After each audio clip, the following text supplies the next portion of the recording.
Hello, good evening. Welcome to Sky Sports News HQ. As you can see behind me, the transfer centre is on at the moment with Vicky Gomersall and Julian Warren. I've just come off the Sky Pad over there. You can see one of the rehearsal Sky Pads over here as well. And it says 6 days, 3 hours to go until the window shuts. Can you believe it? Time is flying when you're having fun. Let's walk over to the touch screen over here, the rehearsal screen, and we're able to talk you through a few of the transfers that are bubbling under at the moment.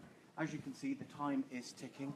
Clubs, chief executives, agents, not long to go now. And these are the men making the headlines so far today. So any questions you have, we're on Facebook Live, as you know, on Sky Sports News HQ. And anything you want to know about straight the away, transfers, Newcastle. I will try. Newcastle United, right. Connor Torrance. Right, Newcastle United.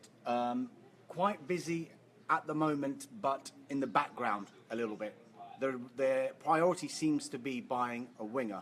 Now, they have got an interest in Andros Townsend from Crystal Palace. I know, 7 months since he left St James's Park, but Newcastle are interested in bringing him back on loan, whereas Palace, if they are to release him, I think will want some sort of fee. Now, the longer these deals go on, and the closer we get to deadline day, there might be a compromise. Newcastle could suggest maybe a loan with an option to buy, even an obligation to buy, depending on Townsend's appearances. But as it stands, Palace would want to do business on a permanent basis. Newcastle want to do a loan, but there definitely is an interest there. There's also an interest from Newcastle United in Swansea City's winger, Modu Barrow. Now, he hasn't featured under Paul Clement. He hasn't played since New Year's Eve. Doesn't look like he's part of Paul Clement's plans there at the Liberty Stadium. Again, Newcastle after a loan. Swansea, rather like Crystal Palace, if they are to release Modu Barrow, they would probably want to do it on a permanent basis. Mick asked about Snodgrass. Snodgrass. Well, let's go to Snodgrass right now, shall we? This one has developed today. Now, we found out earlier this morning through Sky sources that Burnley had a fee of £10 million agreed with Hull City. Now, you remember the two other clubs that have been interested in Snodgrass during this transfer window have been West Ham United and Middlesbrough. Now, Middlesbrough's second bid was thought to be the same as Burnley's, around £10 million, but it was the structure of the payments that was not agreeable to Hull City.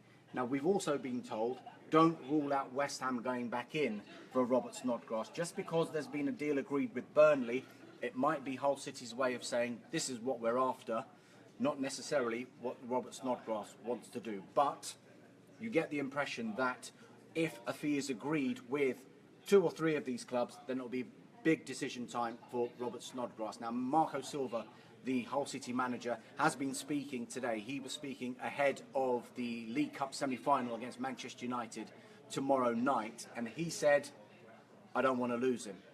Whether he's going to have any control on that, we don't know, because the club have already agreed a £10 million fee, too good to turn down, with a player whose contract is running low. They have to make a decision. Do they keep one of their prized assets, or do they cash in now and then risk and then try and bring in someone else for the remainder of the window to make sure that they can stay up? Hull have made quite a positive start with Marco Silva, but will the rest of the season be without Robert Snodgrass, their top scorer?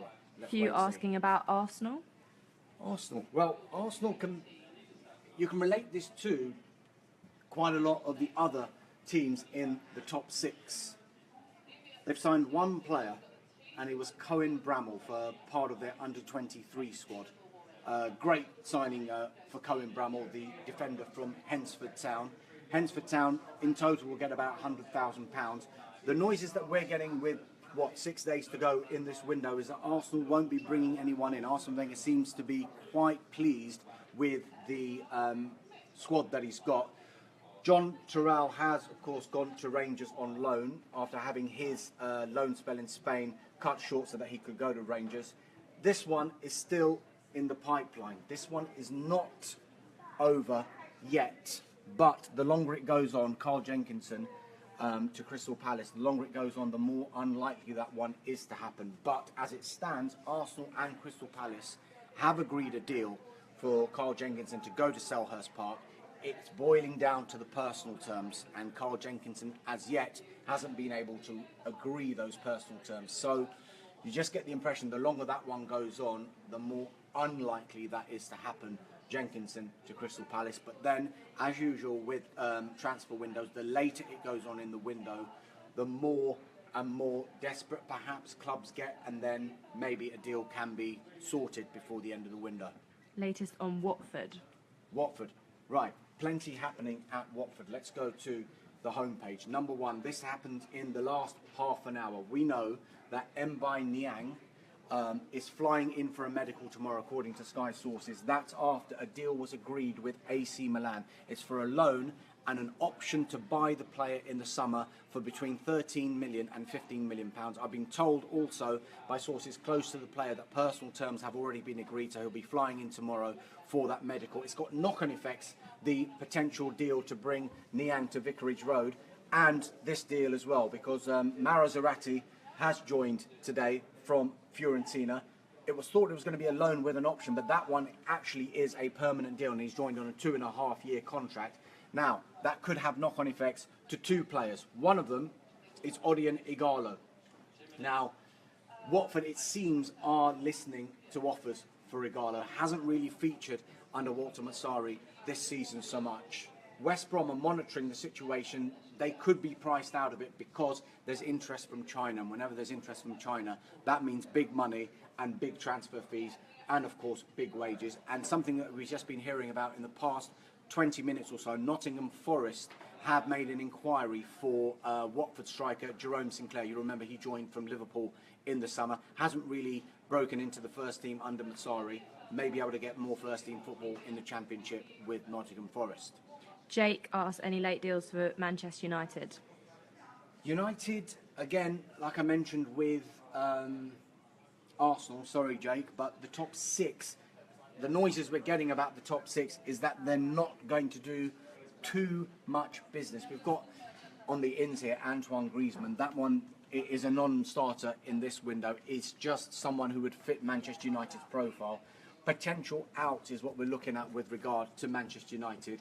Sean Goss, he's a youngster, hasn't played for the first team. A fee's been agreed with Queen's Park Rangers for what we believe to be about £500,000, and personal terms are being discussed between the players' representatives and QPR. We spoke to the QPR Director of Football yesterday, that was Les Ferdinand, and he said that he's hopeful and optimistic that a deal can go through. He's hopeful that Sean Goss, once he gets in front of Ian Holloway, the QPR manager, he will be convinced to come to Loftus Road. The other one, possibly a big name departure, could be Ashley Young. There are 3 Premier League clubs interested in him, and Shandong Luneng, of course, from China. And Ashley Young will be considering all his options before deciding whether his short-term future, at least, is away from Old Trafford, because he isn't getting much first-team action under Jose Mourinho at the moment.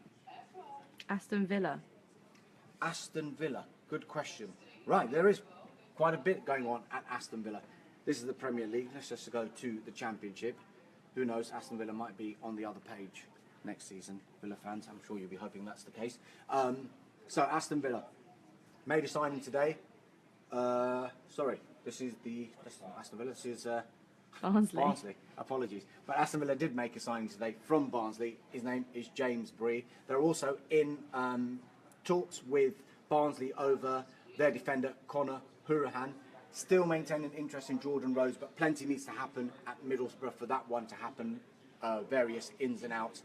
And then the big one is a potential departure, Ross McCormack. We've been told that there have been several inquiries from various clubs for Aston Villa. No firm offer at the moment. Steve Bruce and Ross McCormack, let's just say they're not getting on too well at the moment. Steve Bruce not very happy that McCormack missed about 5 training sessions in the past couple of weeks, including one where Ross McCormack claimed that his electric gates weren't working at his house.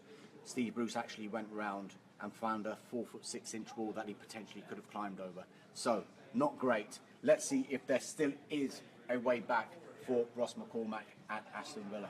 Is Andros Townsend coming to Newcastle?